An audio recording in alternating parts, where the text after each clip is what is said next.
Josh Kotsab, buddy old pal. Hey, Josh, Bubba, how you been? Listen, I've gone into hiding. I've been trying to do everything I can to get away from you people. Look, Josh, we know we're really sorry that you had to watch Nick Fury, Agent of S.H.I.E.L.D. Big mistake. And you know what? Mea culpa, or I guess us a culpa, on making you watch Captain America with J.D. Salinger's kid. Yeah, that one wasn't great. Admission. That's an admission of guilt. That's on us. On us, totally. I'll never get those images out of my mind. Well, we want to help you get those out of your mind. We actually have another episode that we want you to help us out with. No. Look. No. Understandable. Once bitten, twice shy. We get that, Josh. But we've got a movie, and it's not. There's no J.D. Salinger's kid in it, right, Brendan? No J.D. Salinger's kid. None. Okay. Hasselhoff is nowhere near it. Not even on the set when they filmed it. People in this movie have won awards for their acting. Multiple. Like, Yes. they're not like Razzie Awards. No, like legit, like Emmys, and they've been in Oscar-winning movies. The Academy Awards, Josh. Right. And it's another comic book movie, but it was made like in the late 90s, just before the boom was really getting ready to start taking off. Yep. Not Marvel or DC either. Is it Rollerball? No, it's not Rollerball. We've already done that, and that's not based on a comic, so you're safe in that regard. Okay. So are you on board? You gonna help us with this episode, Josh? We need your comic book expertise. And it's not anything to do with Hasselhoff? No Hasselhoff. Zero. Okay. All right. Well, all right. Great. Here's your copy of Spawn, and watch that, and we'll talk.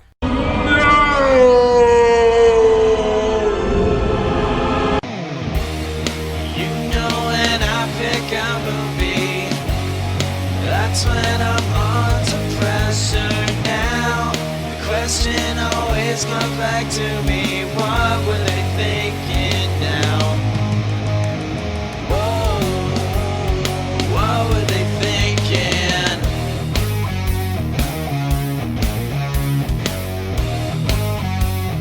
What were they thinking? Welcome to another episode of What Were They Thinking? Yes, what were they? That's not what our theme song sounds like. That's the after theme.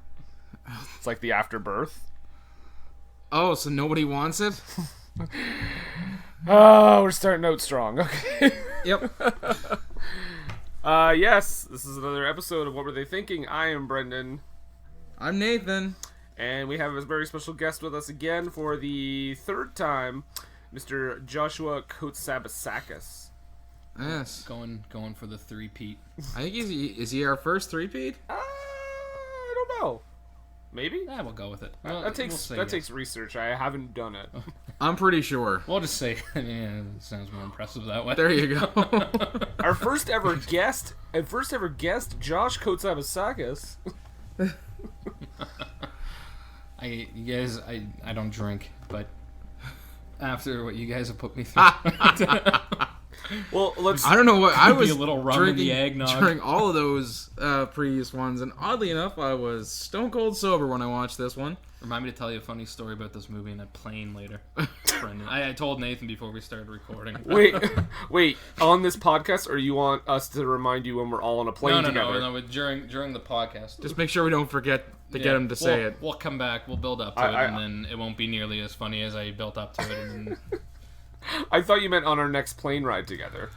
Yeah, because we're often jet setting all over the place with Josh. Wheeling, dealing, jet flying, jet stealing. Good job, Brendan. You call yourself a wrestling fan. That was kind of wrestling. You got it. Brendan, the police are at Nathan's door. Oh, yeah. I kind of wrote your name down on all those receipts when I stole those jets. What would you need receipts for stealing jets? Gotta keep records. Okay. It's very important. But they don't give you a receipt if you steal it. That's why I stole them. All right, we're getting off topic here before we even get on topic. We are talking about the 1997 cinematic masterpiece, Spawn. Special effects extravaganza, and I gotta say, thanks, Brendan. I used to like this movie. I knew you'd see the light. It did not hold up well. Really? Weird. Okay, so we have you and Josh both fairly well versed in the character of Spawn. Yeah, I'd say I read the first 30, if not 40 issues of the comic. The first thing I looked up, because this came to my attention right away, Spawn first was a character in 1992. Deadpool was first introduced as a character in 1991. His face looked it reminded me a lot of Deadpool. Oh, that's the McFarlane. Mm-hmm. Did he do both? Todd McFarlane. He actually used to work on Spider-Man a lot back before he founded Image Comics, and so that's why a lot of the character design is very reminiscent of that era of Marvel, because that would have been right around the time like Deadpool would have debuted in the comics, probably right around the time he was getting ready to go on the way out and start up with Image.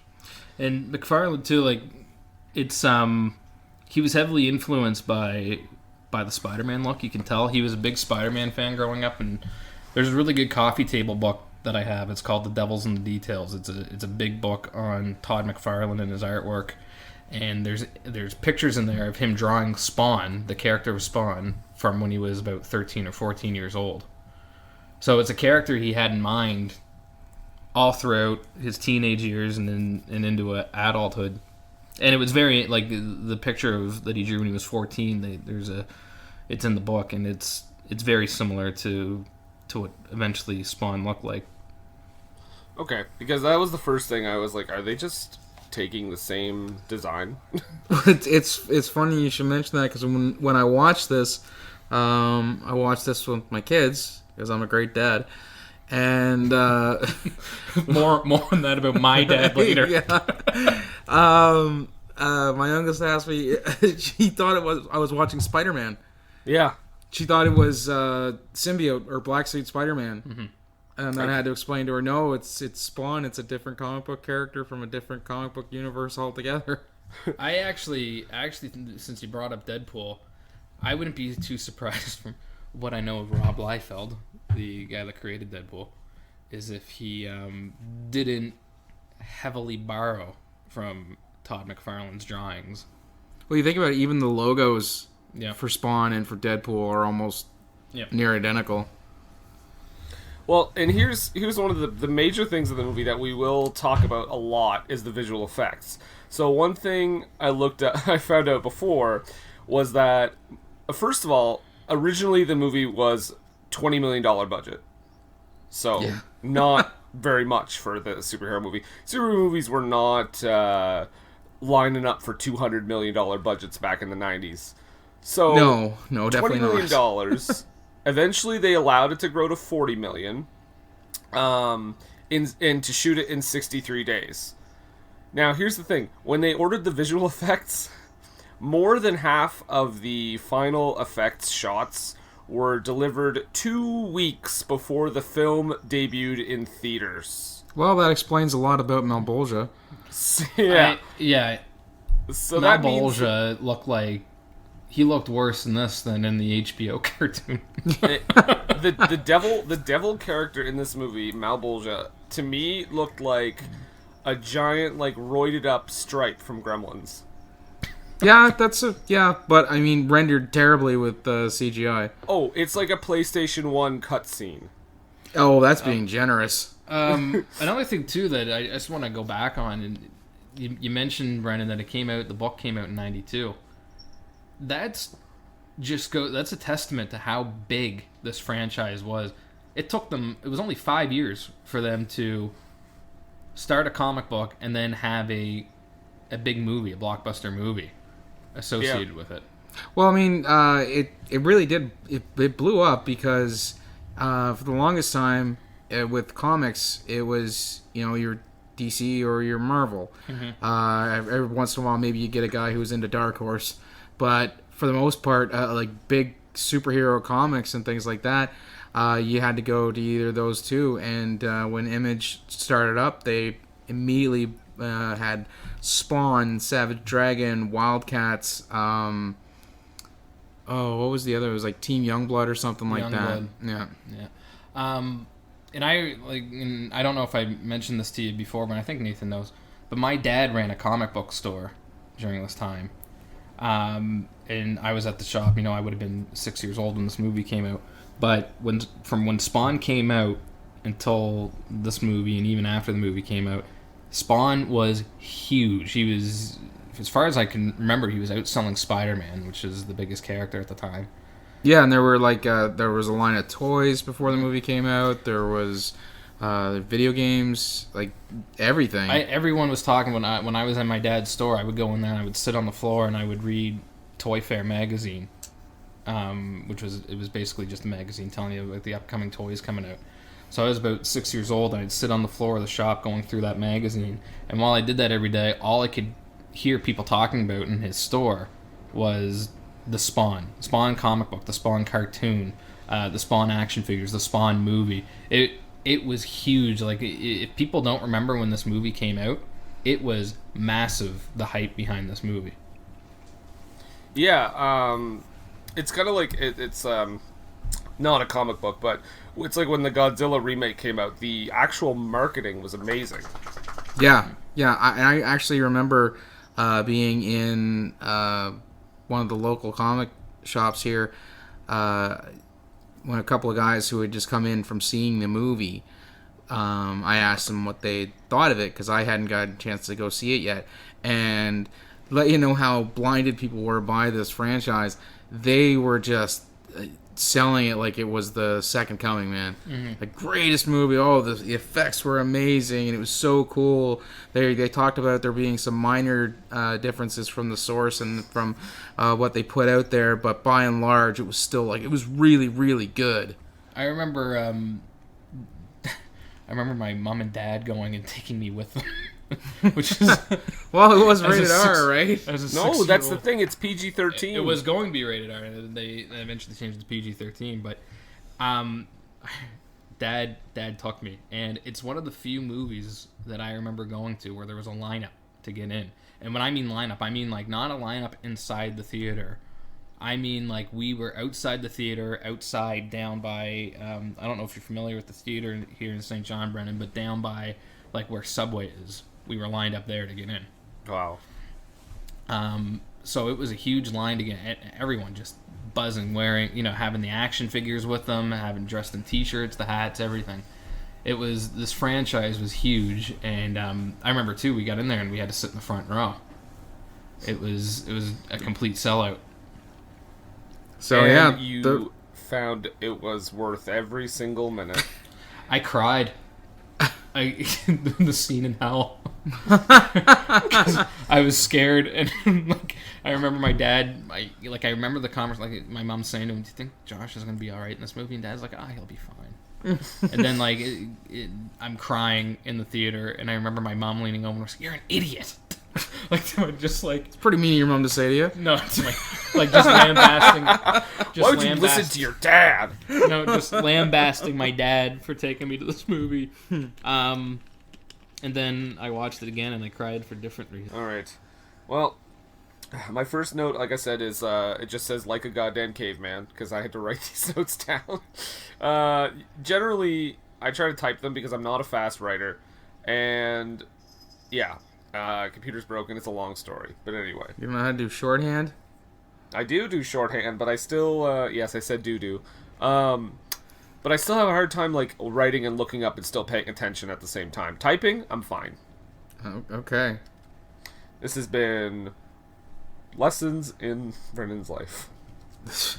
I'm just saying, Brendan. I know I can drink, take notes, and watch a movie. So clearly, I'm the better person. Well, you know what? Good for you. Yep. I fell asleep in this movie.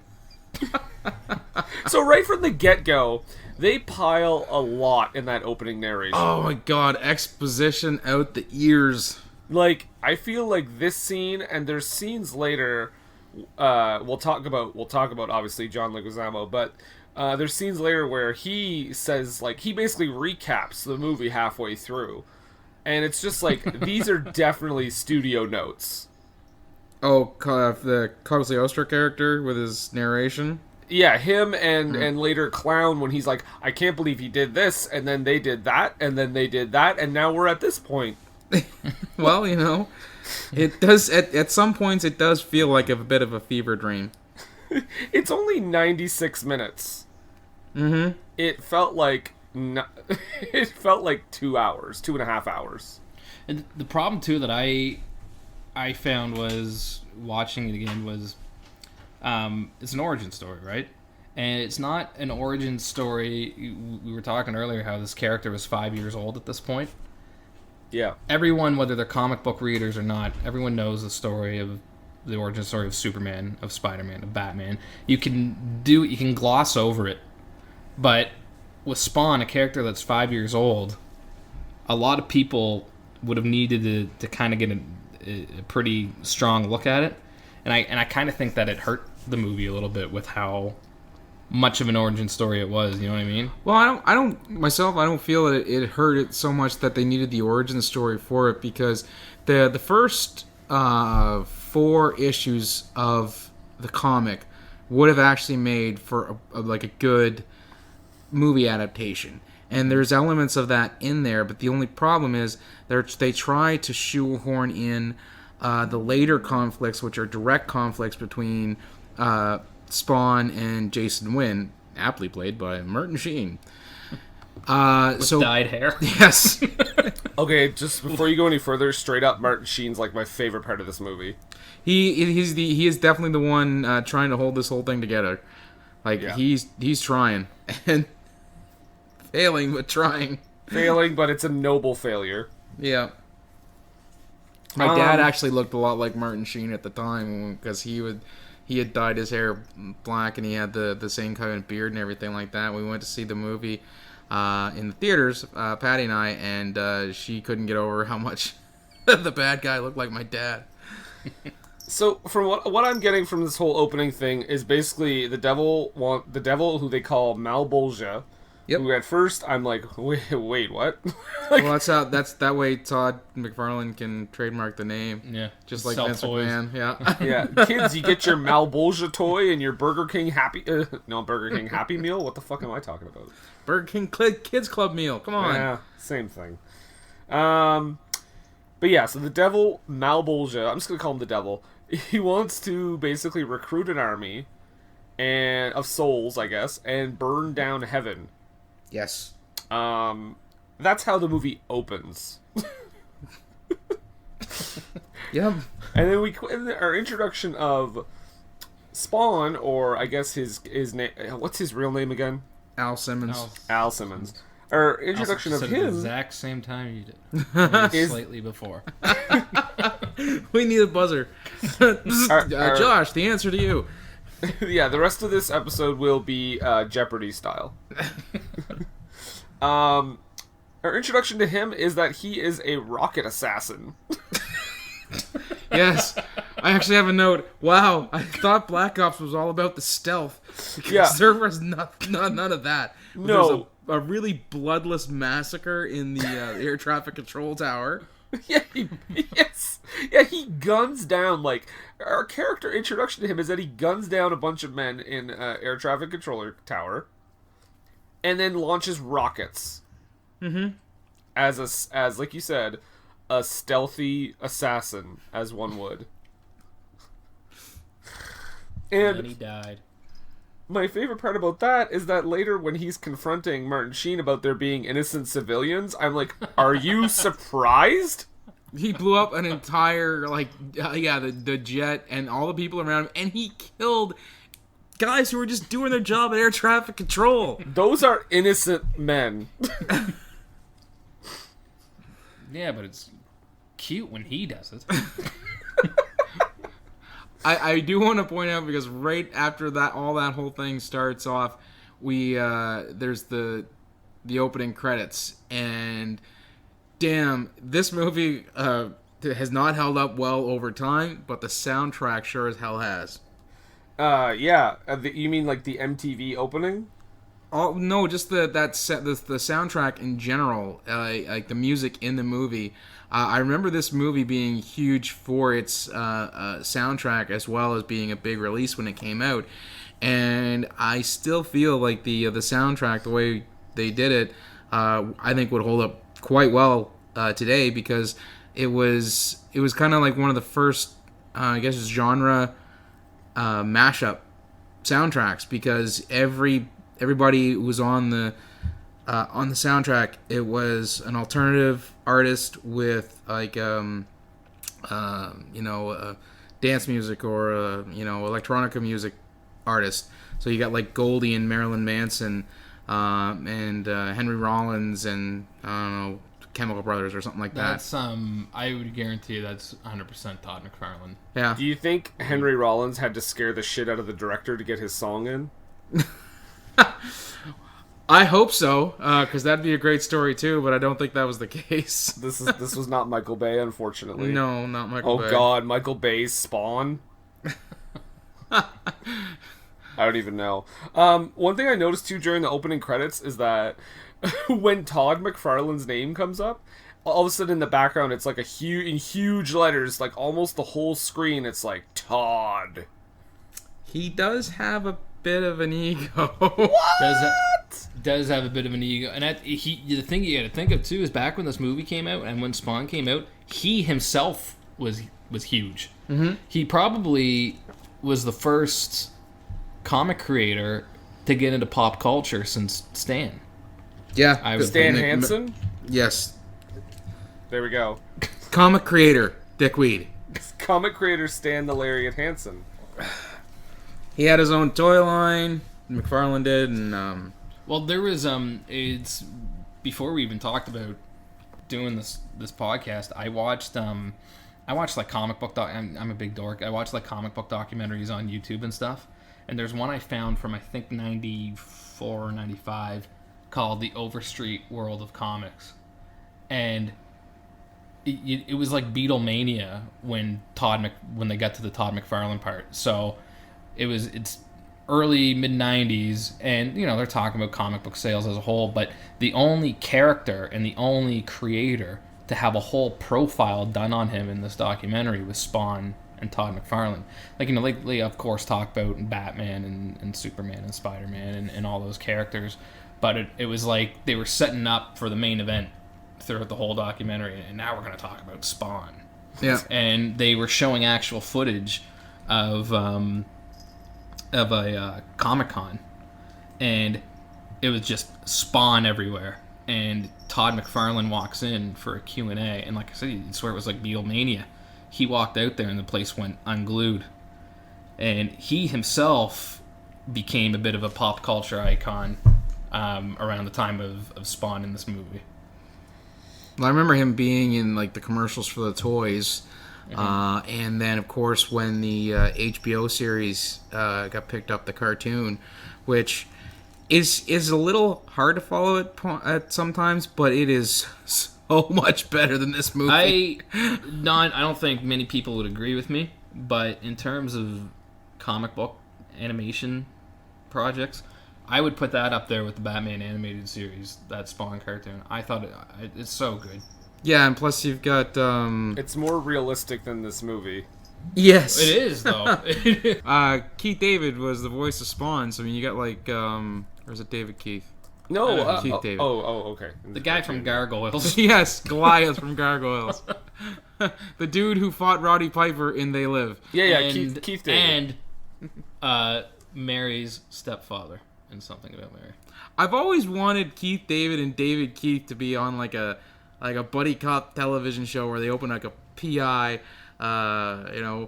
Keith David Keith, private investigators. So Spawn. But the cartoon, have you seen the cartoon, Brendan? I've not. I recommend it. Can we talk about the cartoon instead? So this is where John Leguizamo is introduced. Oh, He plays Clown. Now, okay, I'm not sure where you guys stand on this. I've heard many people say they think he's the best part of the movie. I think he has his fleeting moments, but he gets man, grating after a while. oh, good gravy. Like, there's some parts where I was just like, okay, the quips are coming in faster than Will Smith and Martin Lawrence at this point.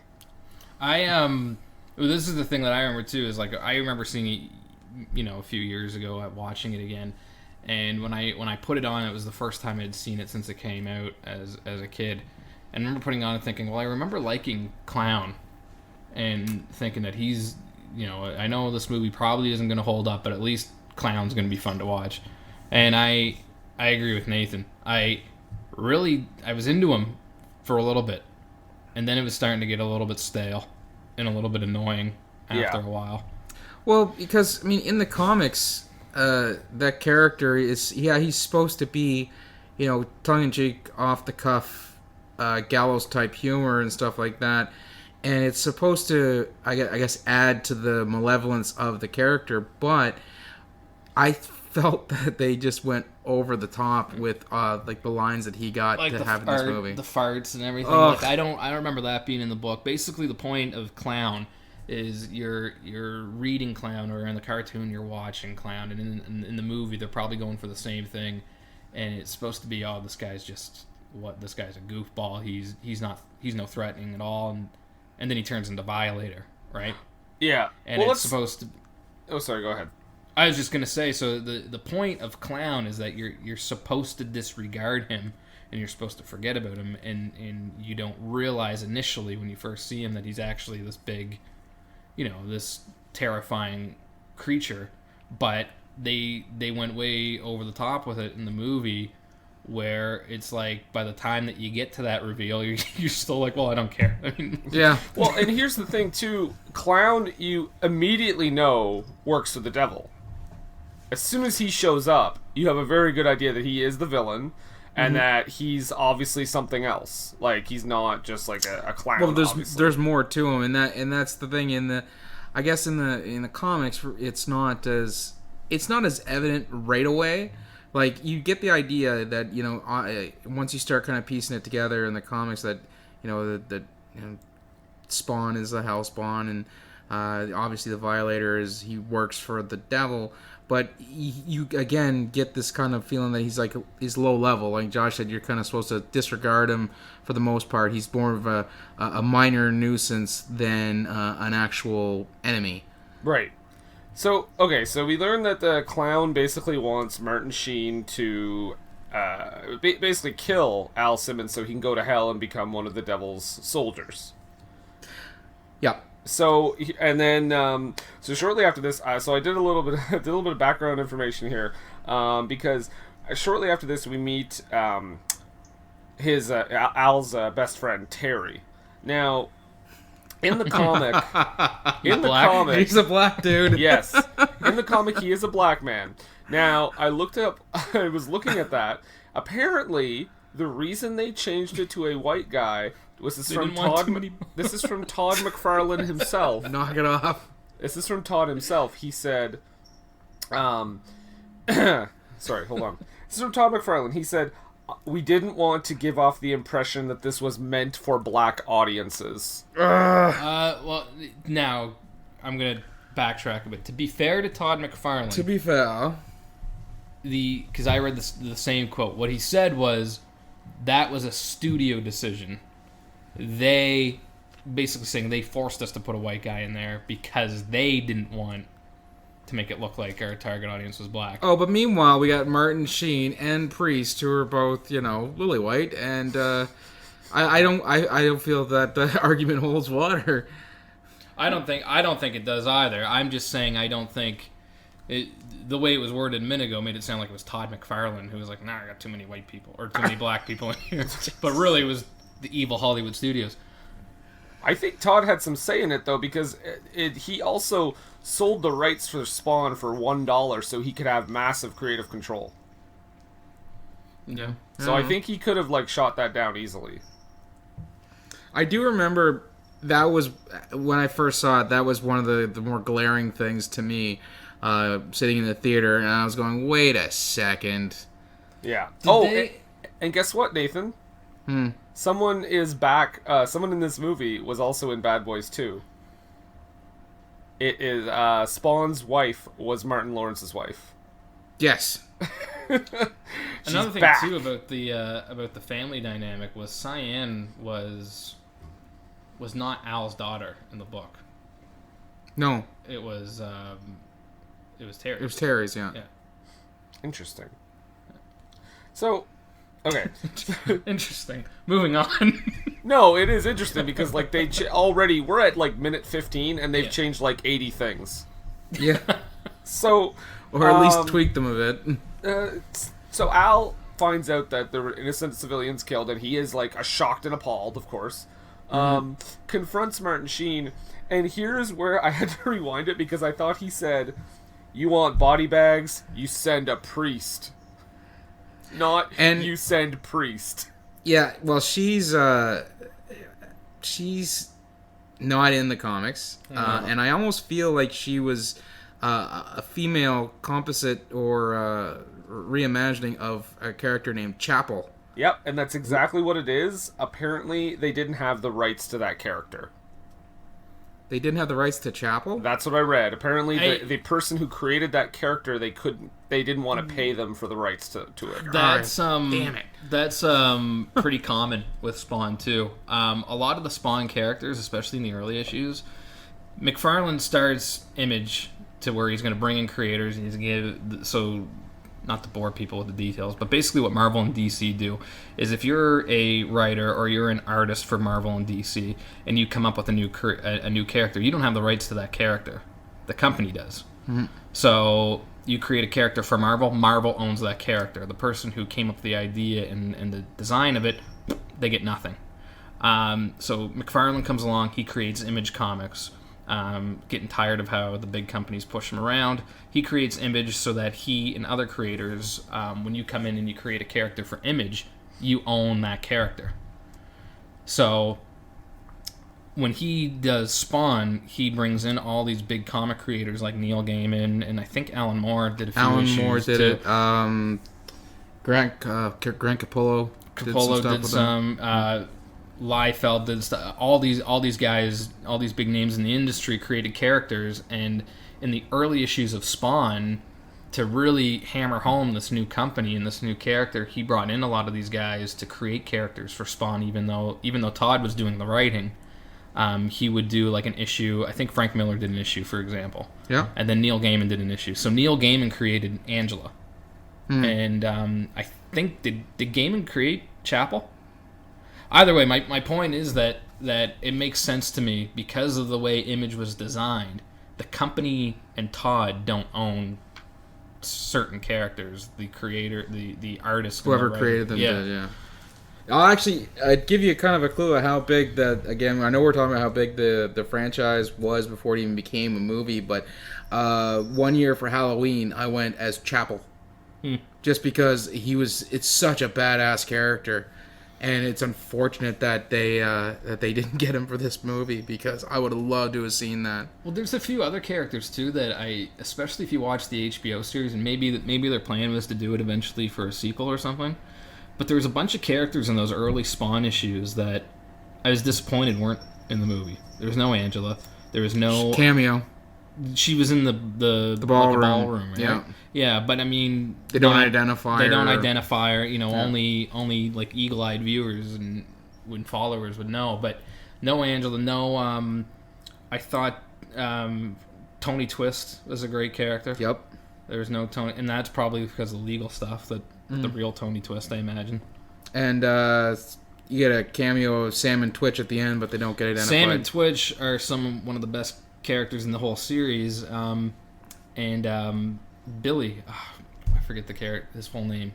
Oh, Billy Kincaid? Billy Kincaid is such a creepy villain, and he's real. You know, And that actually, it's funny because that falls within the first 5 series, issues of the series, and they actually get Cyan involved with that whole thing, which actually really ratcheted up the drama, which would have been perfect in this movie, but this is what we got. So for those who don't know, and I don't know if you know the character, Brendan, but Billy Kincaid, he's a very real character in this series in the respect that he's a child molester and child murderer. And they introduced him in the comic early, and they introduced him in the TV series early, and he was just this horrifying character that like Nathan said, he kidnaps, I guess in the movie would be Al's daughter, but in the comic, Terry and Wanda's daughter. And it would have made for a much more interesting plot point in the movie at one point. And like I said, maybe they were hoping for the sequel, or I don't know, but those are just some characters off the top of my head that could have been in this movie and weren't. That sounds like a PG-13 shoot down from the studio. Yeah, could be. Could be, and there's ways around it too, though. I mean, it's you don't have to come out and say what Billy Kincaid is doing. Yeah. But I mean, if he would have kidnapped her or something, he kidnapped her. The people who know the characters know what he's doing, but you don't have to come out and say, I don't know. I think creative writing would have had a way around the PG-13. Oh, look, it's child molester Billy Kincaid. Well, Brendan, you're known for your subtlety. Let's get to the destruction of North Korea. Excuse me, that was in the script? Yes. Yeah, so I just wanted to say one thing, though, before we move on from Jessica Priest. Can I just say, like, movie of the week level acting? Yeah. Like, but man, could she fill out a No kidding. leather pants, eh? yeah, She was, yes. She was a dangerous looker. curves. Dangerous.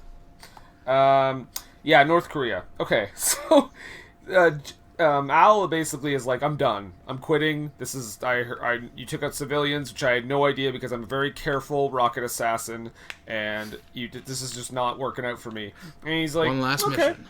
okay, one last mission. You just have to go to North Korea. Before it even gets to the main plot in North Korea, I just have to say, he just got in and he punched one guy. That's how he got into North Korea. And I love the Foley in this whole... It sounds like a Bruce Lee movie level of sounds for punches and kicks. It's like just smacking raw meat up against a wall or something like that. And I feel like they used, like, all the same sounds every time. Yeah. So North Korea... Sorry, this also comes back later. The line, one of the best lines in this movie, and it killed me. I laughed for like 30 seconds. When the narrator is like explaining that time hasn't gone by as fast for him, and he says, "To him, North Korea was only moments ago." But I almost feel like Cagliostro, who again is a big part of the comics. That's the narrator too, by the way, guys. Right.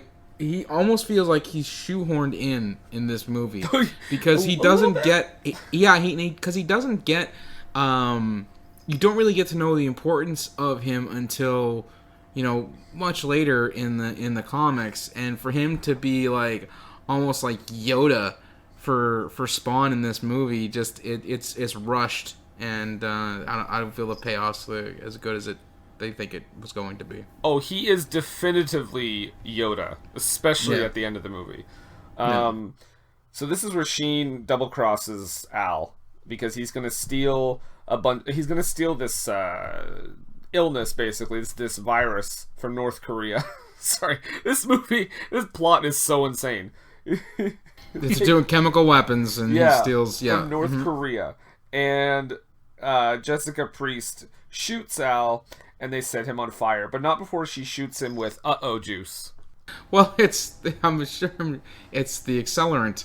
But it comes from the same gun, like that was weird and terrible all at the same time. Yeah, she shoots him with it with regular bullets, and then suddenly, like, slime comes out of it. Yeah. And then he has a Darth Vader Episode 3 moment.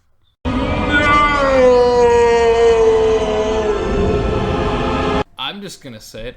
I like him as Spawn. I like him as Spawn, but some of his acting choices are a tad questionable. Enough from the clown. How great would it have been if he would have said the line in this movie too. Yeah. Dark Knight. I think Morgan Freeman as Spawn. Wanda. When they said they were doing a Spawn movie again, I couldn't think of any actors to play Spawn. Kevin Hart. Wisecracking Spawn.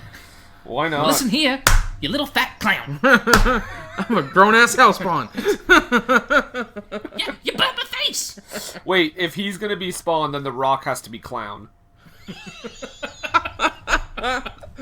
Oh, grand. But anyway, enough about better movies. I like the fact that so we basically flash forward 5 years without knowing that we're flash forwarding 5 years. And he arrives in a place we learn is called Rat City. Yeah, surrounded by... AKA downtown St. John. Moncton, apparently. If all the stuff I've read lately is to be believed. I just laughed that it's kind of like The Crow, but there's pigeons. Yep. Not exactly a sign of evil. There's a fair bit of similarity between the two characters, I'll tell you that. You got that whole, coming back to avenge your family's wronging and the whole regeneration thing and living in squalor while you do it. And I don't know why, but Rat City, whenever I watch Child's Play, the first Child's Play, Yeah. and she has to go back to the panhandler, Yeah. that sold her the doll. Yeah. That always reminds me of Rat City. Oh. Like, nothing, that anecdote had nothing to do with Nothing it. at all. It's just that whenever I watched, like, it happened again. I watched Child's Play before Halloween, and I was like, hey, there's that place that reminds me of Rat City. All right. Random anecdote from Kotsabasakis. And feel like Coog. I like this. No, because it was at least related to the thing at hand. If you guys are listening, you have no idea who we're talking about. He's a swell guy, though. Yeah, he's a stand-up fella. super random. That's all. Yeah, Jam up yeah. guy, that El Dandy. I mean, the Coog. We love you, Coog. But you notice the kid who he kind of befriends in the alleys is Gage from Pet Sematary. Or wait, Aaron from Full House. Gage from Pet Sematary. Gage isn't Gage the baby? Yes. Yeah. Okay. Yeah. I had no idea. He looks different. Well, he would have aged.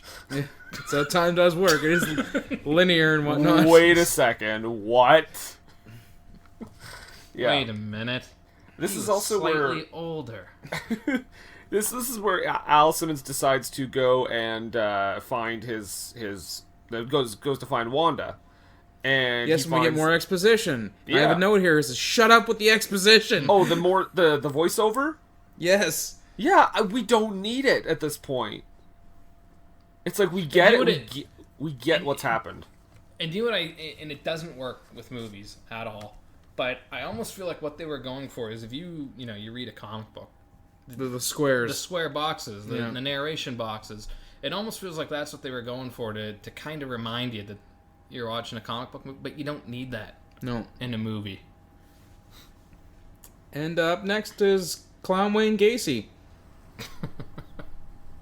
So, Yes. Which weird too because he has Who to. would hire him? Like he didn't look like a fun clown. Like oh jeez. Okay, well we can get Bozo the clown, or we can get Eric the clown. Seinfeld reference. Or we can get this monster. this is with the terrible teeth who tells nothing but body off-color jokes. Can someone explain to me too why this clown, why he has to change clothes physically, but he can just shake his face off? Can we play Studio versus Selleck again?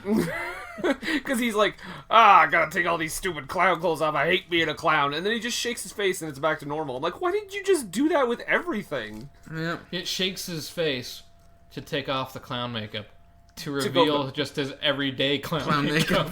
Well, yeah, that's his clown casual.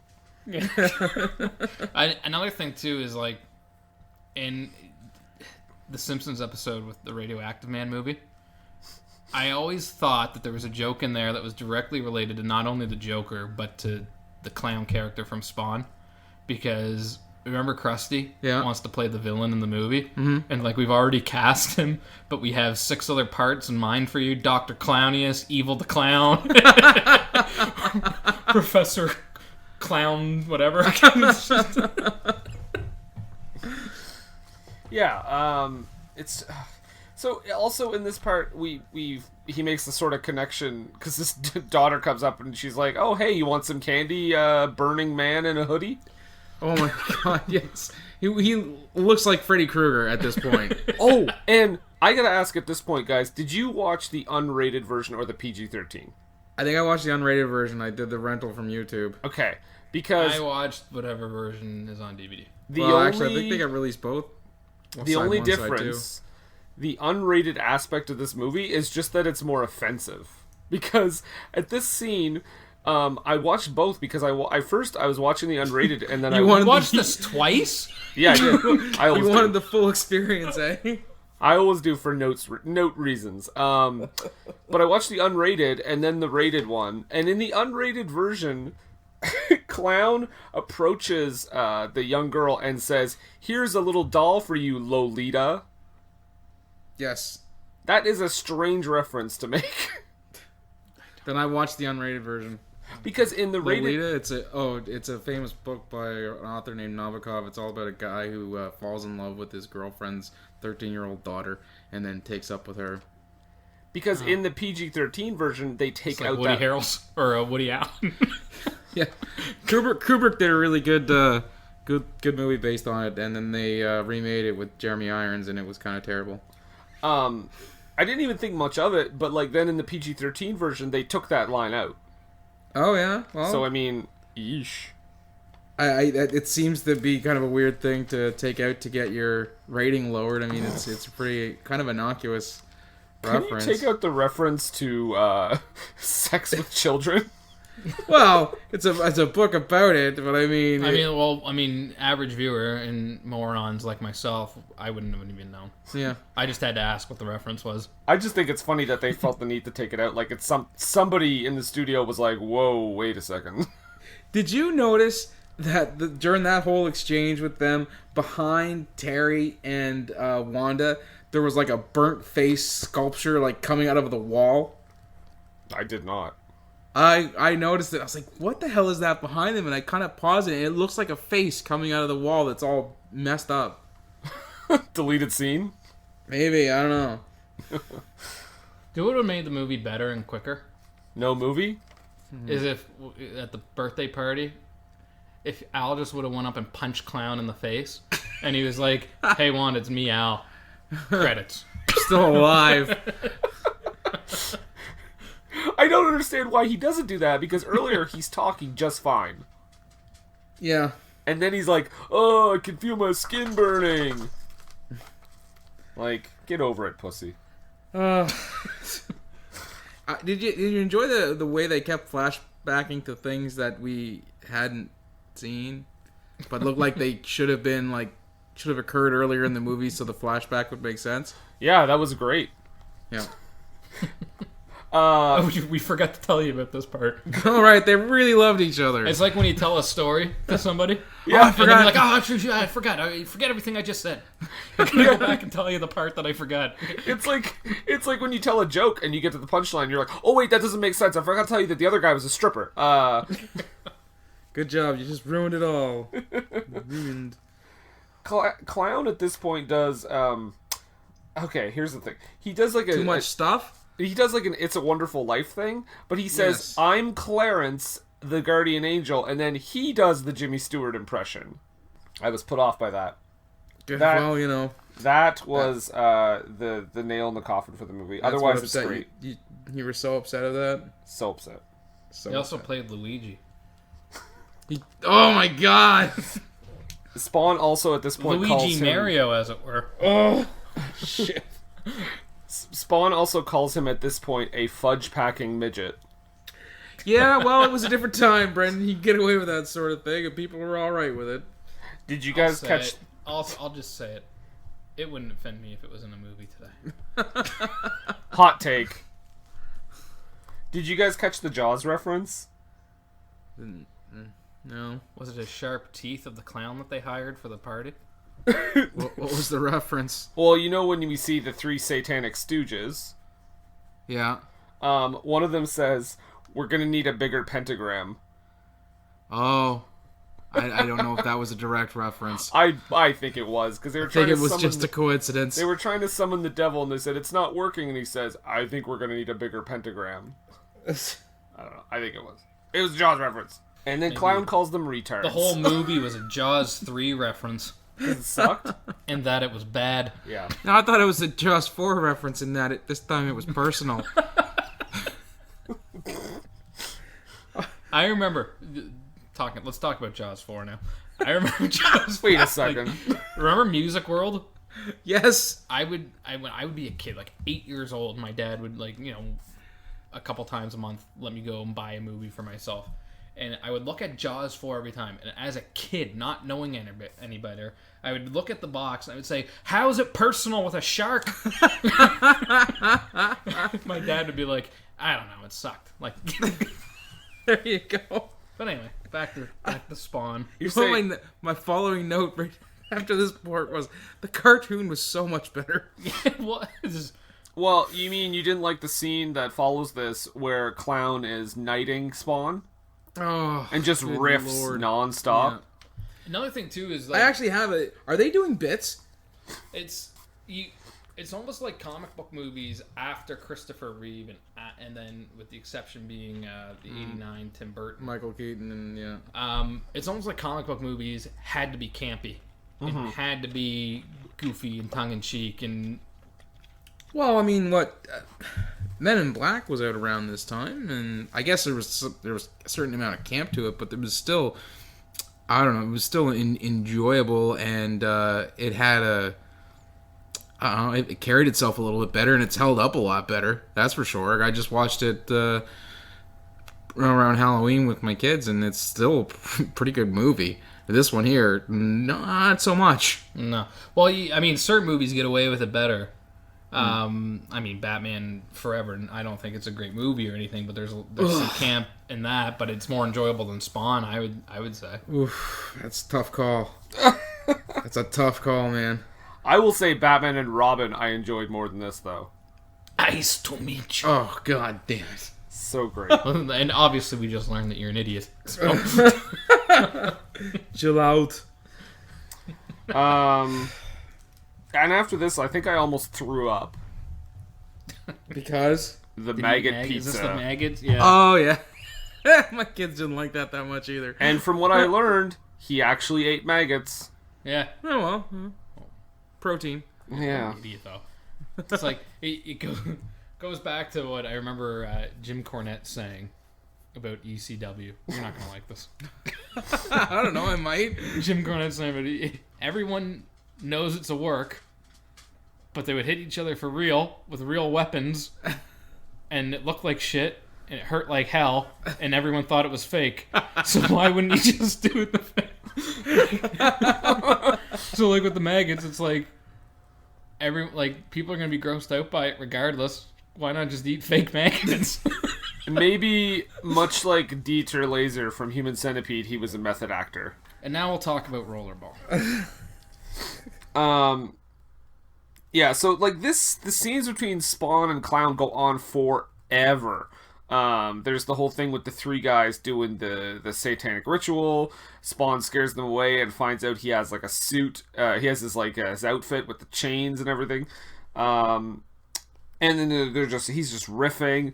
There's some crazy, I don't know if you noticed, but there's some crazy transitions. Yeah, oh my god, the amount of wipes in this movie. The cape wipe, and then the flame wipe, and then it's it's like my grade 6 PowerPoint presentation. There you go. I think your grade 6... wow, yeah. I think your PowerPoint presentation was better. Give him the old razzle dazzle. I know PowerPoints. Oh, It would always do the swoosh sound, and then when the words would pop up, and I would always make it go.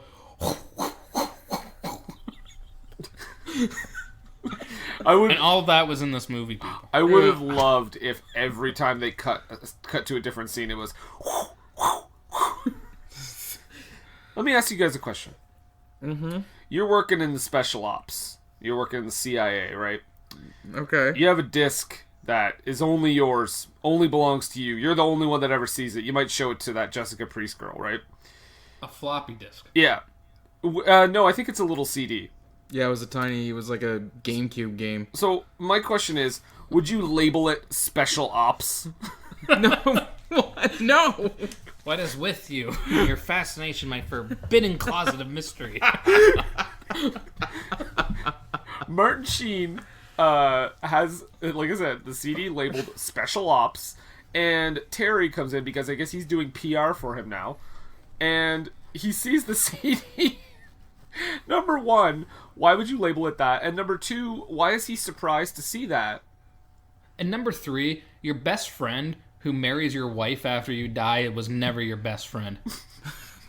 There you go.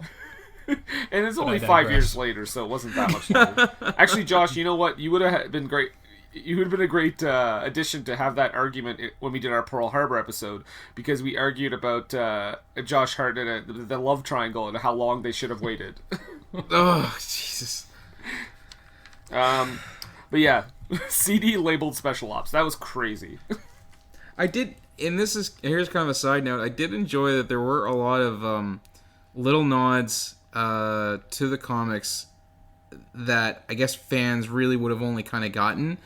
Not just the Angela showing up at the ball, which we'll get to in a bit, but the newscaster lady and the cuts to like they show a bunch of different TV pundits and from different networks, and they all look like the pundits who were oftentimes featured in the comics as like your transition to kind of give you the backstory of what's going on. Mm-hmm. And there would always be one that I think played it kind of straight, one that was far left, and one that was far right, wasn't there? Yeah, there was the CNN lady, and then there was like a Rush Limbaugh type, and I don't know, for the leftist, whatever. But they did a really good job with that, I felt. And they're still in the book. Are they still in the book? Yeah, keep in mind I haven't read Spawn in probably about a year. When I was reading it about a year ago, they were still in the book, and like they aged and everything. Like Rush Limbaugh's character is like completely gray now. Interesting. Really should pick that back up, man. I really loved that comic back in the day. I got soured on it when they changed the costume. I didn't care for the costume change. I have nothing to contribute, sorry. I know, Brendan. It's okay. Let's get back. Now we're at the blackest of ops. Yes, because now we're going to the ball. Where Spawn obviously... Well, actually, we should say that Clown has convinced Spawn to go after Martin Sheen. Because, well, we'll find out later what's going to happen. But he's convinced him to go after him and get his revenge. Because he wants him to be... He wants his anger to flow through him, and so he can join the dark side. I mean, hell. So what are you? We're saying, I guess what we're saying here is Cagliostro is his Yoda and the Violator is his Emperor. Yes. Okay. I love this Spawn reaction. is Lando. We're the nerdiest of nerds. I love this reaction. And Spawn is Lando. Yeah, there you go. When he figures out that his bullet wounds heal on their own, I love his like, damn. Yeah. The delivery in this freaking movie. Sometimes. Okay. I know it's not literally his dick, but it looks like his dick bites Jessica Priest. Oh, when she tries to kick him in the junk and his that belt thing on his costume reaches out and grabs her foot. Yes. Yeah. I was like, you just dick bit her. I actually have that's a literal cock block. Spawn kills her. Kills Jessica Priest. And the thing here, too, is that she says, You don't have the guts. This is a trained rocket assassin. Train rock. Bitch, I don't have the guts. But seriously, air traffic control officers. he wiped out a whole mess of innocent people before launching a rocket at people on a jet. I think he has the guts. Yeah. You don't want to. I don't that think you killed want to him. mess with that. I think too, if Jessica Priest was so good at what she did, why didn't they just go after her to be the Hellspawn? Really You have though, a very good point. she's already got. Well, I mean, is Todd McFarlane a sexist? Because you could probably throw that in. Well, but again, I mean, she's not even in the comics, so Oh right, right? maybe that was one of those things like, girl. I actually think he's the opposite from what I know of him. Going back to the whole Black Thing studio, the reason why I brought that up that Todd McFarlane didn't say it was he was very adamant that he wanted Spawn to be a black character. And there was this story that he wanted to do, and I think Marvel nixed it, but there was a story that he wanted to do in when he was writing Spider-Man, where Spider-Man stopped a robbery, and the robbery that he stopped, the mugger was black, and when he stopped it, the guy that he saved said something like, "Way to go, Spider-Man, we need to get those," whatever derogatory term was used for black people, we need to get those guys out of the city. Yeah. And Spider-Man was like in mid-swing away, and he stopped, and he went back on the ground, and he said, "What did you say?" And the guy repeated himself, and Spider-Man said, "I'm black. You say that about them, you say that about me." Yeah. And the guy apologized and everything, and Spider-Man left. So Todd McFarlane really wanted to include that in Spider-Man, even though Spider-Man's not black, but nobody knows that because his body's covered from head to toe in costume, right? I was gonna say something about that. Thank you. Depends on the iteration of Spider-Man, but Oh boy. But Todd McFarlane has seemingly been always very adamant about having racial, equality. oh well, there you go. All right, Todd McFarlane, champion Well- to humanity. Actually, you want to hear? And this, I guess, we're gonna get off on the comics again because this is a funny story from one of the comics. At the first, you had actually said earlier in the movie, why didn't he just walk up to Violator, punch him, and say, "Hi, Wanda, it's Al"? Mm-hmm. He tried to do something similar to that in the comics, but he didn't want to be all burnt Freddy Krueger looking, so he tried to use his hell magic, because I guess that's how we're going to describe it, to make himself look more like Al Simmons. And when he tried to do that, he couldn't reproduce what he used to look like. He always turned out to be a blonde white guy, to prevent him from revealing to everybody that, hey, I'm still alive, guess what, hell's real, and the devil is trying to destroy the planet. As bad as this movie is, by the way, speaking of Todd McFarlane's creative control, as bad as this movie was, the reboot that they're doing sounds like it's going to be much worse. Oh dear. Have you heard about? I have only heard tidbits, nothing big. So essentially, McFarlane has made it clear that this is going to be a straight up horror movie, a Okay. rated R horror movie, and you don't see Spawn at all. He's like a ghost entity. The hell is that? He's like a ghost that haunts on people. Is apparently what he wants this movie to be. That sounds like an absolute dumpster fire. House on Spawnted Hill. We'll do Spawn Part 2, the podcast, once this movie Yeah, comes. because I'm sure it's gonna be. Yeah, I'm sure it will be on here with us. I don't know. Sounds pretty good to me. I could have done with a lot more of just the straight up suit in this movie. Yeah. Like him wearing the full mask and everything. I thought he looked cool. I could have Very done a lot cool. less. I could have done a lot less of the cheerleading scene. Oh, jeez. My oldest one got a laugh out of that. She thought that was hilarious.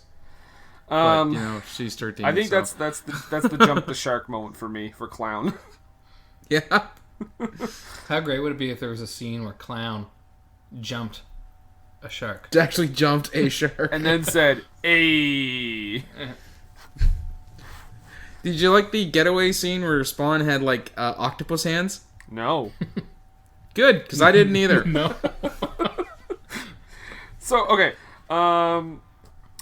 Neither did I. Good, then we're all in agreement. I enjoyed this line. I wrote down this one. It just says, "Gunshot wound to the head, Doc. Oh, she's dead." Like, he just... Oh, talking about Priest? He just goes over and, like, casually just puts his, like, hand on her head for, like, a second. He's like, nah, she's dead. Well, there you go. I mean, pretty evidence. Can I talk about another movie again? No, because we have to talk about the devil sounding like Dr. Claw. Oh my god, yes. I kept expecting him to be like, I'll get you next time. Get you next time, Gadget. Exactly.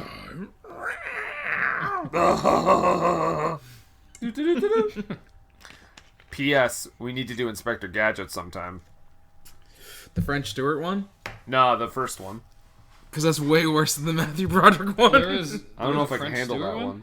There was another, there was another Inspector Gadget, a sequel they did, and French Stewart played Inspector Gadget. When you can't get Matthew Broderick, get French Stewart. Oh yeah, look at this. 2003. So, this is also Spawn's dog Spaz is apparently only will follow him everywhere, no matter what. And the family is trying to basically get back home quickly because, you know, Terry doesn't know who Spawn is, and he's freaking out because he attacked Martin Sheen, killed Jessica Priest. And the kid is like, what about the dog? He's like, he'll find his way. Yeah. Like, fuck, let's just leave you our dog. Assholes. Yeah. This is where I was like, I hope every single one of... I hope Terry dies. And Inspector Gadget 2 has a 3.4 out of 10 on IMDb. All right. Noted. That's way too high for us. This has a 5.2 out of 10 on IMDb. What did you think of the exchange there with Violator and Jason Wynn, where they basically set up the plot point where he's going to have that thing installed onto his heart? Okay, explain this device. Well, apparently it's supposed to, if his heart stops beating, yes, it launches the, was it Heat 16 was the name of it? Yep. Didn't Suicide Squad steal this gimmick too with Amanda Waller? Something like that, where like if they kill her, that all their callers or They whatever all die, yeah. Yeah, so if Martin Sheen dies, the Heat 16 will launch and basically cause like nuclear warfare all over the world. What if he died of natural causes? That's what I was thinking. Like, what if he had like a heart attack? Yep. Or what if he got into a car accident? Like, there's so many things, like, without people murdering him, that could have happened. My favorite thing about that is when Clown says, we're going to do that, we're going to put a device on your heart, and if you die, basically the world ends. And his reaction is, I like that. Yeah, I like that. That's a good idea. And the worst part about it, for me, was that the doctors were in the know. Yes! Who are those When they doctors? did the surgery, the doctors knew what they were doing. They knew they were implanting this thing in his heart, that if it stops, it'll launch the Heat 16 and kill everybody. Isn't the first thing in the Hippocratic Oath is do no harm? Why doesn't Clown just use his hell magic to put that near his heart? Regardless, how would a doctor be okay with this? Yeah, I want to know who those doctors are, and I want to know why they had to do it like a physical surgery to make that happen. Yeah. Probably Michael Jackson's doctor. Oh, well, that makes a lot of sense. Guys, we figured it out. Well, that answers that. Isn't this where they get the first tangling with the Violator? And it's the worst fucking intro ever. He almost kills Spaz. Not only that, like they give Leguizamo all these lines to talk about how he's the Violator and stuff like that, and he's shecking like he's some sort of like terrible carnival barker when he's doing it. I'm not the vibrator. Awful. Well, I've heard that all those things he says that he's not, they are other characters. Is that right? Well, no, I know there was a Vindicator. Okay. But I don't believe there was ever a version of them called the Vibrator.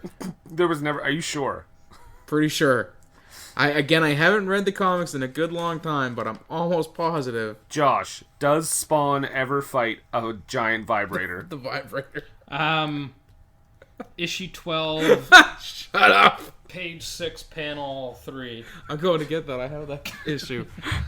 As we're talking, And I'm we'll just be going- right back. As we're talking, I'm just going through the what's it called? IMDb page, and I'm looking at like the pictures of the red carpet. Yeah. Chris Farley was on the red carpet for Spawn. Wow. This took a turn, folks. I miss Chris. Wow, way to bring everyone down, Josh. We are having so much fun talking about this terrific movie. Man, did they ever do a really good job with the practical effect? God damn it, Farley. Practical effects. Another thing I do, like I've done this in the other two that I've done with you guys, but I like reading like the user reviews on IMDb as we go along, and just reading the titles. This is a review from June 11th of '99 from somebody by the name of McCarthy. The title of the review: "The Muppet Show Gone Wrong." Because legitimately the Violator is, for the most part, is the practical effects. There's not a whole it's like a dude with a rubber suit. It's terrible. You're terrible. Way better than Malbolgia. Yeah, but it's still pretty bad. I for 97 practical effects, I think they did a pretty good job with it. Of Malbolgia? No, Violator. Oh, Violator. I was gonna say Malbolgia. No. Well, the devil looked amazing. I like in bad movies whenever someone's looking through these like super secret files, you sometimes get this voiceover that says downloading secure files. Yeah. And then the other one is Silent alarm activated. shortly after it's reading secure files. Just in case you guys don't know what's going on, he's looking at secure files. Right. Do you ever get the sense? Okay, so we get to the Yoda training sequence here. With Montage without the music. yeah, with Spawn and what the hell's his name again? Cogliostro. Yeah, that guy. And whenever Spawn tries to use his chains, I always get the feeling he looked like he was trying to get a really big poop out. I can't. It's too big. Judge me by my size, do you? Fun fact about Cogliostro, the guy who played him. The character in the comic books apparently has a beard. And Big long beard, yep. they said, so can you grow a beard or can you wear a fake one? And he was like, no. Just Awful. straight up, no. I won't even wear a fake one. Because he has like a really long, like friggin' Santa Claus type beard in the comics. In retrospect, he probably wishes he did have a long beard because then maybe he could disguise himself a bit. I will say this: there's one thing where we should all be pretty thankful for that they didn't go along with from the comics, and that's the magic meter. Oh, I don't know about that. What's that? Well, his hell magic is finite. He can only use so much of it, right? And usually, after he would use it in battle in the comics, you would see the numbers drop down a little bit. Oh. And so, so usually at the end of each issue, they'd give you like the final tally of his where his magic is sitting at. Kind of like Two Broke Girls, but not as racist and terrible. Guys, if you didn't think there would be a Two Broke Girls reference on our Spawn episode, you were wrong. I just realized that Frank Welker was the voice of Malbolgia. Frank Welker is a god amongst men. Not in this movie. Not in this movie. No, but he has voiced everything that's ever existed. Well, it makes me wonder, did he voice Dr. Claw? It wouldn't surprise me. I'd say it'd be a pretty good bet that he did. But the thing is, he literally is doing Dr. Claw's voice. Like, he's not even... he doesn't sound like him. It is him. Yeah. Did you find it odd that the Violator had just a tanker truck full of necro goo? Yes. Yes, I did. In that next scene when he was chasing after him and he's just driving a tanker truck full of goo that counteracts Spawn's necroplasm. Oh, and how he's yelling out like trucker slang. Yeah. Yeah, that was great. This is terrible. This movie sucks, guys. Hey, you know what though? It's still better than Agent Shield. Oh, yeah. Are you referring to Nick Fury, Agent of S.H.I.E.L.D., starring David Hasselhoff? Yep. Yeah. What about... I actually... that would have been... I think it was May that we did that, if I'm not mistaken, because I remember I had to go and buy my mother a Mother's Day present after I left here. Was it a DVD copy of that movie? Like, I forget almost everything about that movie. It's like my brain has protected me, and I don't... I cannot remember anything about that movie. That's how trauma works. I remember being here. I remember the hockey game was on when we did it. I remember doing the podcast. I don't remember anything I talked about. I don't remember anything bad about it. Like, I just... Well, I will ask you this. That gives you the opportunity to go back and listen to it, Josh, because it's a fun listen. I will ask you this then, Josh. Since this was an even older episode, do you remember anything about Captain in the Rye? I do remember actually quite a bit about Captain in the Rye. That should tell you something right there. Yeah. So this is the we get this like final showdown now. So Martin Sheen busts into Wanda's home and shoots the computer because it's got all his secure files. Yep. Clown shows up, Spawn shows up, and we're ready for the final showdown. Did you like the roundhouse kick that Spawn dropped on? I just have a note. Roadhouse. I would no denying that at all. Why doesn't Spawn just say when Martin Sheen? Okay, so Martin Sheen holds a knife to Wanda's throat and threatens to kill her, and says, "Join Hell's army or I'll do it." Why doesn't he just say, "Yeah, okay," and then just double cross him and like punch him? Yeah, I mean it's hell, right? Right. So I mean you feel bad about lying to people from hell. And like Martin Sheen's not from hell. Like he could have easily just been like, "Yeah, okay, totally Martin Sheen. I'll totally go to hell." Then just kicked him in the fucking face. Or why didn't he use his fancy cape or something? Right? That would have just extended and punched him in the face. Yes, because he's learned how to use his suit, and he's got these awesome chains that can reach out and retract. Not a thing in the comics. The chains always followed him around. They were not retractable. Same with the cape. Not retractable, but I think that was done for practicality, though. Yeah. in this regard. Hey, Wanda, listen. I'd love to help you out here. Okay? But we haven't talked about is that my magic powers, I can't waste them. Like, there's a countdown on those. I really think we can get you out of this situation without it. We should save. I should save those for like real emergency. We should begin peace talks immediately. Yeah. I like. It's not like I'm a trained assassin or anything. Or if he's a trained rocket assassin. He is a trained. He doesn't have rockets with him. I love the idea of him just having rockets on him all times.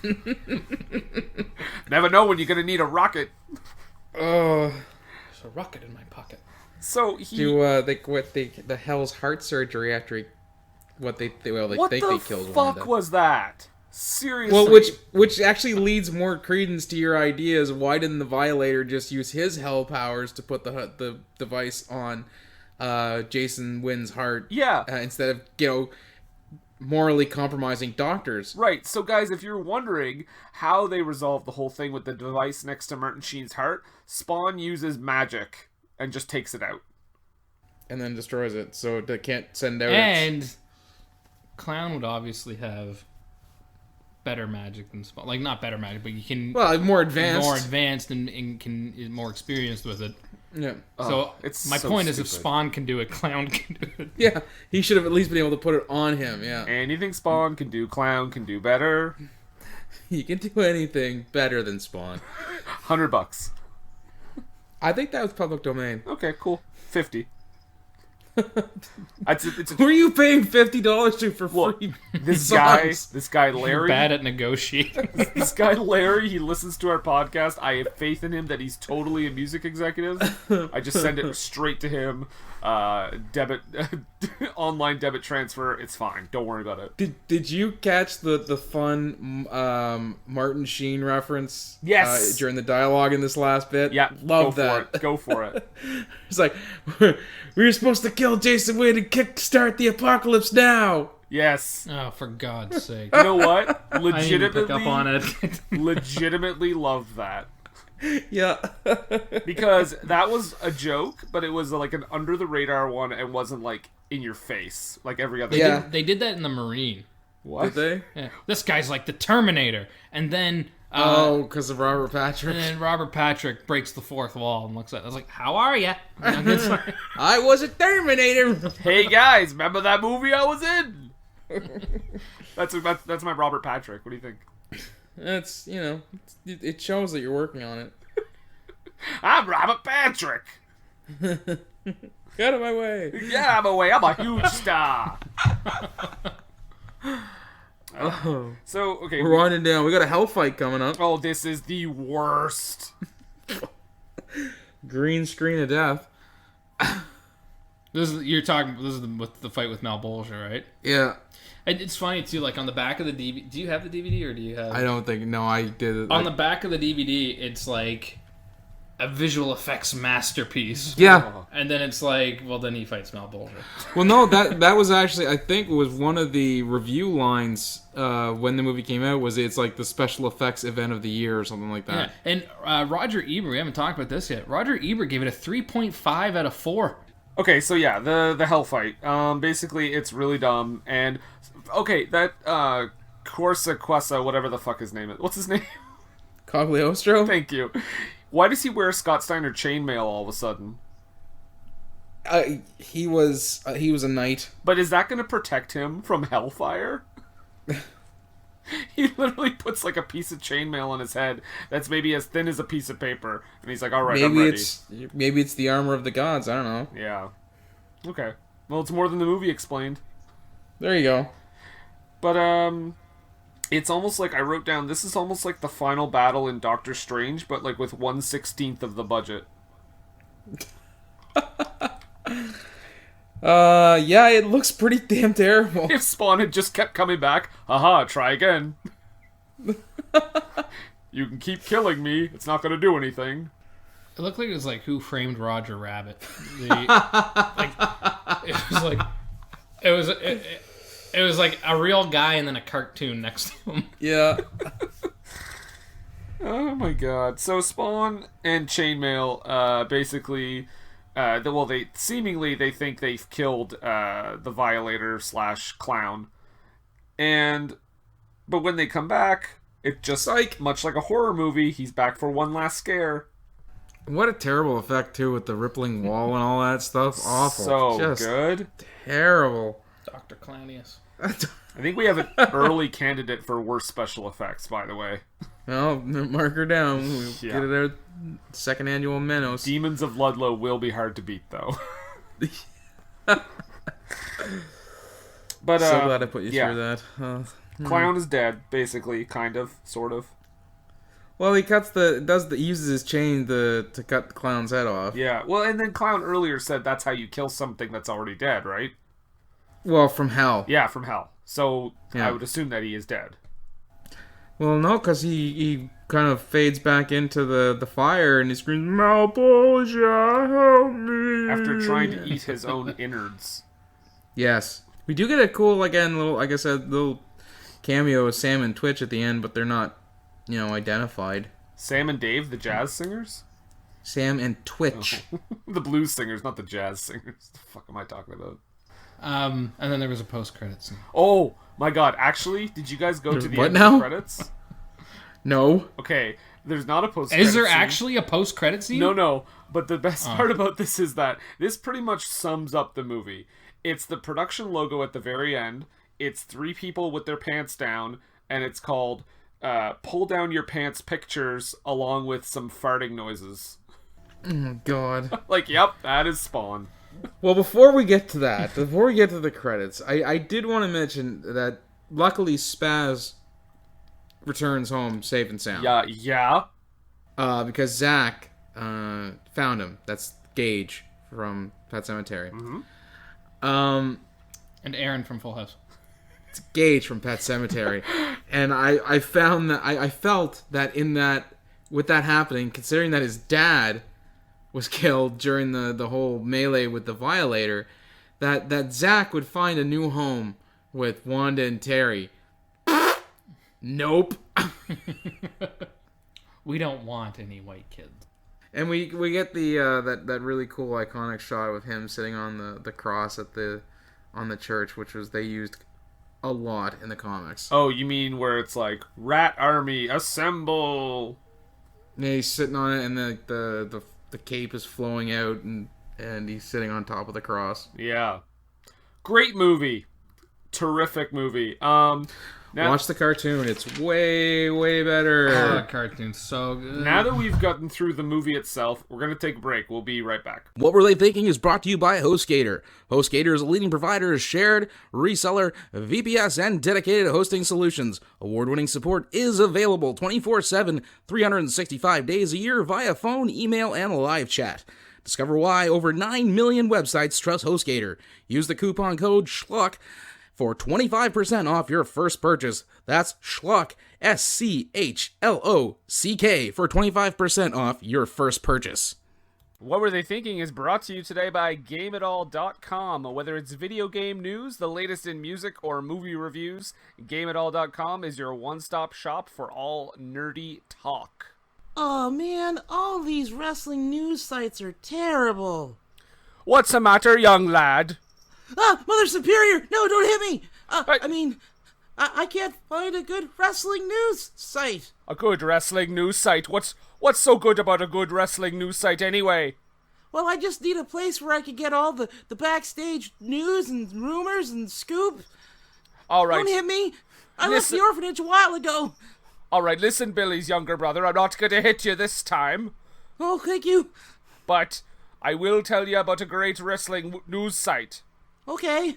It's not terrible like the last one, right? It's not terrible like the last one. It's called WrestlingNewsWorld.com. You can get all the latest wrestling news, spoilers, results, all the news from all over the wrestling world. That sounds great. No, Yeah. yes, but you know what? What? It's not going to sound great if you keep up with that mouth of yours. Oh, okay, yeah, again, I left the orphanage a while ago. If you don't leave, I'm gonna tell my parents. I have legal precedent over 37 states. Get back here! No! Stop hitting me! No! WrestlingNewsWorld.com. What were they thinking?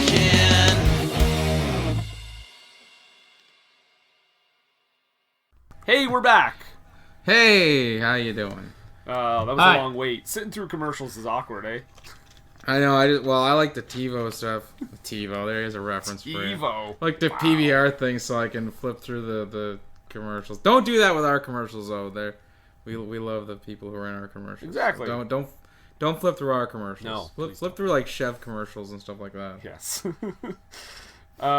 Chef commercials? Chevrolet. Oh, I thought you said chef, like commercials for chefs. Jesus, Brendan, get your ears checked. Shut up. Okay. So I guess before I don't know what we usually do first. Do you want to just jump into the art of poetry? Yeah, sure. Okay. The what now? Oh, we have a new segment. Josh. Oh yes, we have a new segment on our show, Josh. You can feel free to make one up right now if you want, but you don't have to. This is the point of the broadcast where we NPR things up, and we have a little bit of culture here with the low haiku. Yes. It's 17 syllables describing our it's kind of wrapping everything up in a neat little package. Well, just as a little preamble to this little low haiku, I started writing it while I was watching the movie. And then something happened on screen in the middle of the haiku that changed it completely, and I think you'll understand when I get to it. Spawn, he's our man. Wait, what in the holy fuck? Maggots on pizza. And then this isn't a syllable, but I went, bleh. Okay. Spawn. A great comic. The movie. Really not so much. I want childhood back. Yes. Josh, anything you want to riff? It sucked. Now say that 15 more times and make it work with the syllables. I didn't know we had to write poetry before I came. Don't worry, we don't hold the guests to that standard. Yeah, you're good, Josh. Don't worry. It sucked. You'll be back a fourth time. We need to go for the 5. Yeah, you got to get your jacket, like you said. Biggie. What? Old NXT record. Oh. I thought you meant Biggie, like gimmick that he stole from King Kong Bundy. I thought you meant like the Notorious B.I.G. No, not Biggie. Not Biggie, Big E. Okay. You're putting the emphasis in the wrong syllable, Brendan. the Notorious B.I.G. from the New Day? Is that who you're talking about? But you know what? As we always say on this show, don't take our word for it. No, don't, because this movie was terrible. However, like Josh was saying earlier, Roger Ebert gave this movie 3.5 out of 4 stars. Josh, do you have that in front of you already? Were you reading part of that? Do you have the review? I didn't. I read it earlier. I forget, it was he complimented the special effects, though. I know that. Yes, he calls it an experimental art film. What? Here's what he said. Spawn is best seen as an experimental art film. It walks and talks like a big-budget horror film, heavy on special effects and pitched at the teenage audience, and maybe that's how it will be received. But it's more impressive if you ignore the genre and just look at what's on the screen. Beg to differ. Okay. What Well, here's a review, and this is from Jay Boyer from the Orlando Sentinel. Oh. So, Florida, so take that with a grain of salt. Wow. This barely coherent hunk of junk is like a cheap horror film with only a suggestion of the grisliness that appeals to fans of cheap horror films.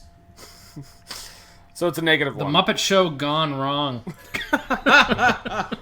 This one is just very, very straightforward. The director's last name is Dippe, I believe. Yeah. This is from Time Out magazine. Dippe, an old SF special effects hand, needs to think about how to tell a story. That's it.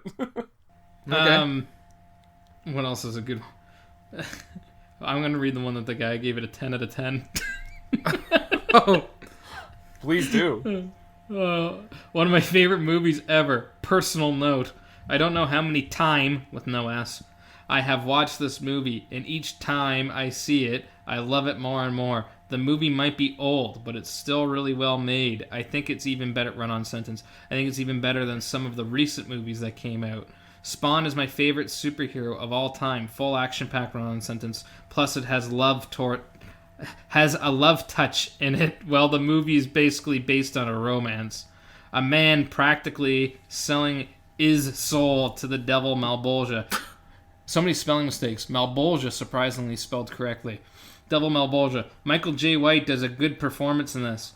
Well down to business great. A killer named Al Simmons. Michael J. White wants to retire his job, but his boss Jason Wynn, W-I-N, Martin Sheen, send S, him one last job as a setup, and S, kills him by burning him in a facility. He goes to hell.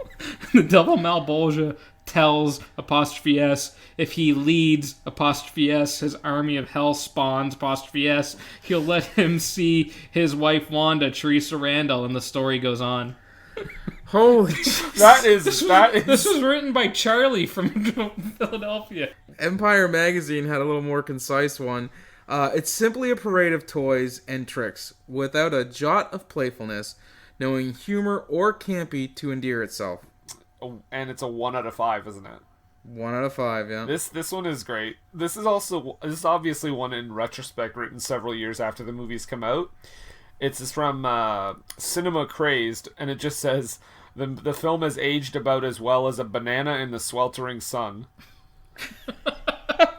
I couldn't find this earlier. Maybe I just didn't look on it strong enough. But is there anything about what Todd McFarlane thought of the movie? I would assume he just thought it was fine. Because I think if he had come out and said like he hated it, I think that would have been like everywhere.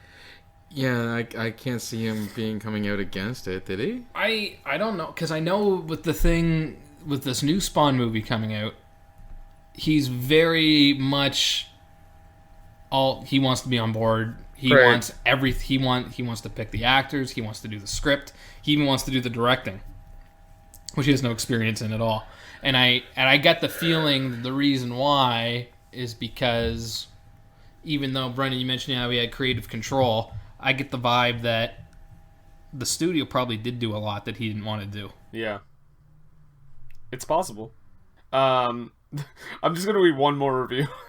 Okay. This is from Recreational Arts Movies Reviews. That's really just rolls off the tongue there. The review is annoying. I saw that one. That's it. 3 out of 10. Just to let you know, those of you listening, it does have an 18% critics rating and a 36 from the audience. What's its Candle Power rating? Candle Power rating is quite strong. It says it can attract up to 3 Gauss. There you go. I'm surprised that it's as high as it is on. Like, to put it in perspective, it's got how much for Rotten Tomatoes? Did you say 16? 18 for critics, 36 for audience. So it's better Rotten Tomato score than Daddy's Home 2. Well, which I really enjoyed, actually. Well, watch it in 20 years and see how you really feel. Daddy's Home 2, little known fact, similar plot. I really liked this movie when it came out. Mark Wahlberg plays Spawn. I just want to see Wanda get Melbourne. I don't. Hey, you're a clown. What's that all about? Huh? What's that about? It's the Violator. How's your mother? Say hi to your mother for me. We should do something together sometime. Really hope you die of Lou Gehrig's disease. Wow. Oh man, referencing Lou Gehrig too soon. Then you see Ted. What? Ted. Oh, a long time ago, yeah. Don't dismiss that movie. Was great. The sequel not so much, but I like both of them actually. I didn't care for the sequel. But that was Spawn, 1997's comic book fiasco. Visual effects of masterpiece of the year. Yes. And it wouldn't be until the year 2000. In the year 2000. that you get a good comic book movie. That's right. So before X-Men, when would have been the last good comic book movie? Captain in the Rye, I believe. Men in Black. I always forget that's a comic book movie, I guess. A lot of people do. I mean, you had The Crow. I mean, Tim Burton's first 2 Batman movies were very successful. The Crow was very successful.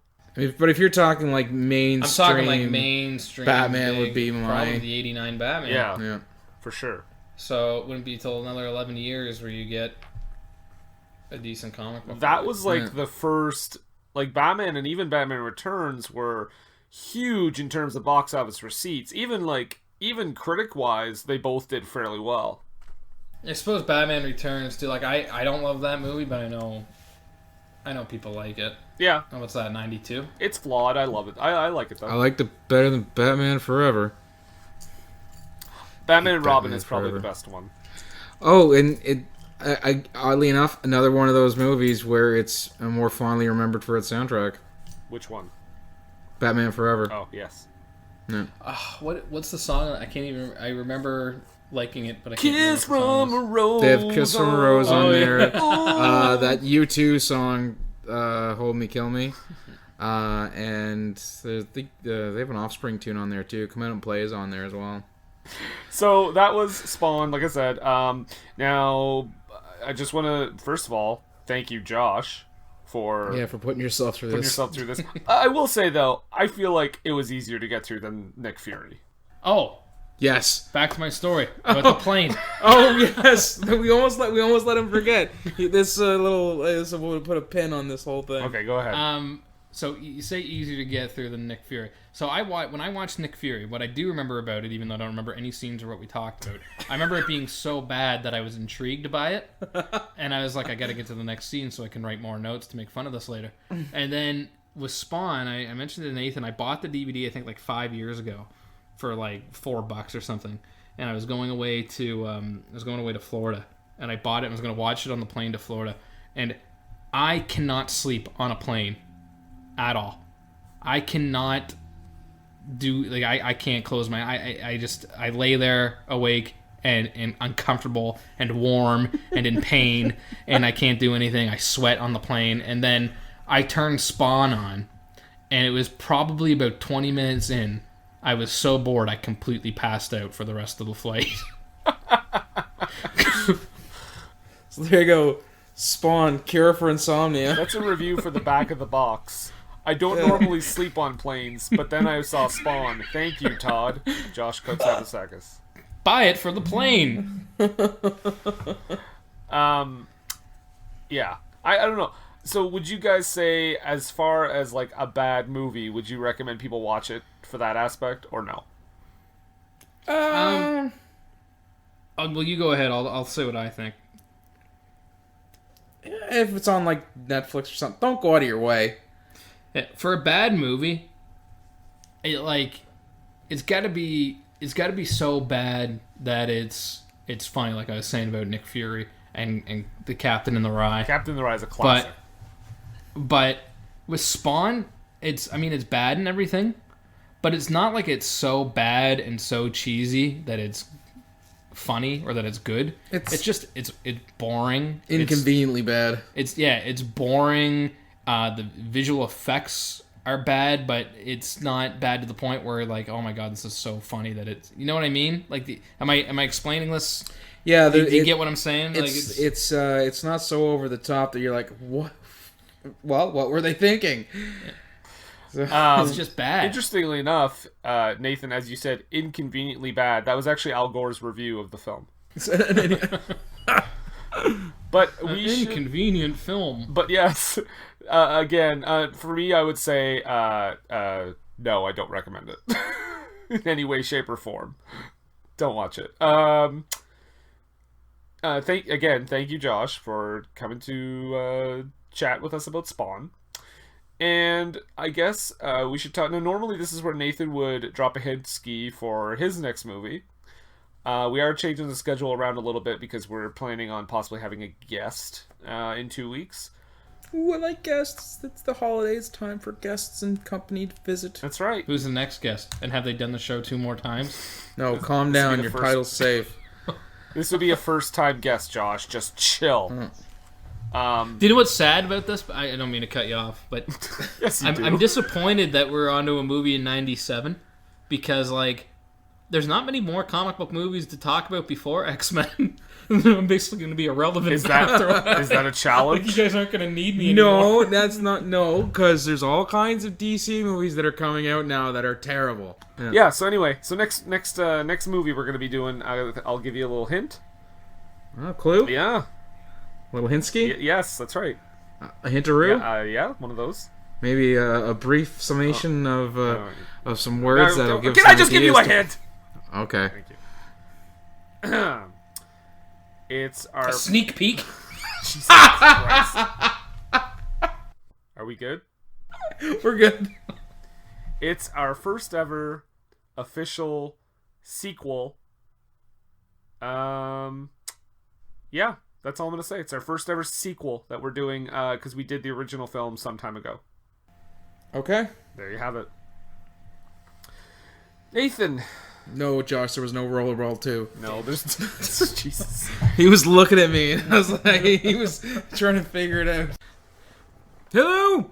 It's your good friend Montrose Monkington III here. Do make sure that you check out my YouTube channel, Montrose Monkington TV. You can also be friends with me on Facebook, Montrose Monkington III Esquire and Friends. And you can also follow me on that Twitter thing there. You can check me out at Montrose the Third. That's at Montrose the number 3 RD on Twitter. I enjoy covering things like wrestling and other various forms of pop culture. That's your good friend Montrose Monkington III Esquire. Thank you. More later. And check out What Were They Thinking? You guys can find us on pretty much every platform. iTunes, Podbean, YouTube, Google Play, Stitcher, Finding Nemo, cosplay, fan appreciation. Human Sentai Pod. But for real, we're also on Podknife and, Podchaser, a bunch of those. You search for us, you'll find us. Al Jazeera's message board. Yes, we're there frequently. So please. And you can follow us on Twitter, obviously, at WWTT Podcast. Instagram, same thing, WWTT Podcast. And Facebook, What Were They Thinking? And that's where you can find us. Nathan, did you have any queries regarding this film? Well, I guess the biggest question for me in this whole debacle was that, for a movie that was based on such a lovingly crafted source material, where there's so many good things and stories that happened just in the time between when the comic was conceived and to when they were getting down to making the movie. And in a movie where Martin Sheen looks like my dad, and some of the best characters from the comic aren't even put into the movie, and they foist it off onto us with the razzle dazzle of the special effects that they're trying to use. Brendan, I just gotta ask, what were they thinking? Hey, do you like movies? Hey, do you like podcasts? If you do, then come on down and listen to the Home Video Hustle podcast, homie. Hustle. Every Friday, we talk about whatever movie PJ picks out the bag. What does that mean? Well, every Wednesday on our YouTube page, I pick a bunch of movies at random. Sometimes there's a theme to it, sometimes not. PJ picks the movie out, and guess what? We watch it on Friday. We talk about it for about maybe an hour and a half, whatever we feel like doing. Might give you something good to watch, baby. Come on down every Friday. So come get your hustle on with Home Video Hustle. You can find the show on any podcatcher app, or you can come down to homevideohustle.podbean.com. All of them in one place for you, so you can go ahead and binge it like it's Netflix. We ain't the Defenders, but I like to think we a little bit better than that. Come holler at your boys, man. Come chill with us. Peace. It's time, let's check our cue, baby. Pair it with a couple brews, baby. We love good movies. We love the bad ones too. So we watch them all and pass their lessons on to you. Oh yeah.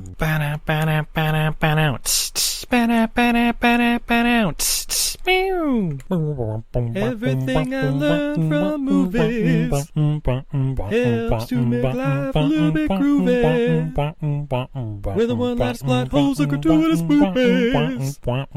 It's time to get busy with your friend Steve and Izzy.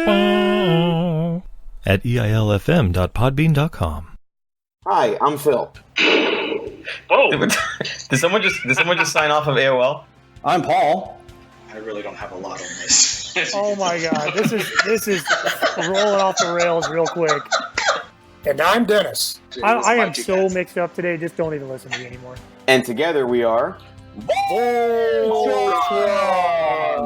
Well, no, not Voltron.